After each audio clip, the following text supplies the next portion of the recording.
நீங்கள் ஜெபித்துக் கொண்டிருக்கிறீர்கள், ஆனால் இன்னும் பதில் வரவில்லையா?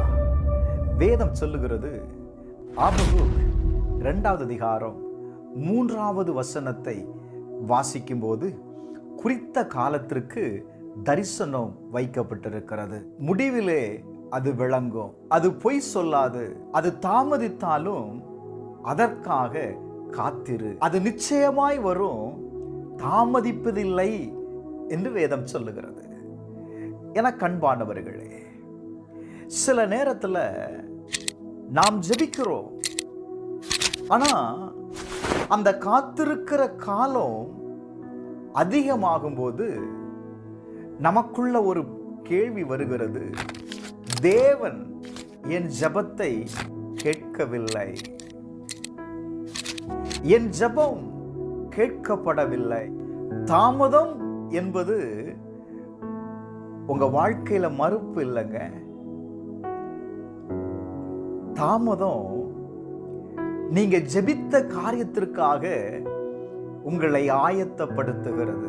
தேவன் ஆசீர்வாதத்தை மாத்திரமல்ல, அந்த ஆசீர்வாதத்தை பெற்றுக்கொள்வதற்கு, நீங்கள் ஜெபித்த காரியத்தை பெற்றுக்கொள்வதற்கு உங்களையும் ஆயத்தப்படுத்துகிறார்.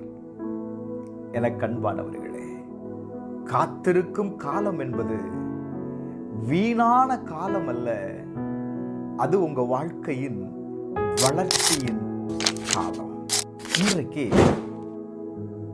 ஆண்டவரே, ஏன் என் வாழ்க்கையில இவ்வளவு தாமதம் அப்படின்னு நீங்க கேட்காம, என்னை ஆயத்தப்படுத்தும் என்று கேளுங்க. தேவன் உங்களை ஆயத்தப்படுத்தும்படி, அதாவது நீங்க எதற்காக ஜெபித்தீங்களோ அந்த காரியத்தை பெற்றுக்கொள்வதற்கு உங்களை ஆயத்தப்படுத்தும்படி உங்களை ஒப்புக்கொடுங்க. நான் சொல்லுவேன், கட்டாயம் உங்க ஜெபம் கேட்கப்படும். ஜெபிப்போமா? எங்கள் அன்பின் பரலோக பிதாவே, நான் காத்திருக்கும் காலத்தில் எனக்கு மன உறுதியையும் நம்பிக்கையையும் தாங்கப்பா. ஜெயத்தை பெற்றுக்கொள்வதற்கு எங்களை அர்ப்பணிக்கிறோம். கர்த்தர் அற்புதத்தை செய்யும். இயேசுவின் நாமத்தில்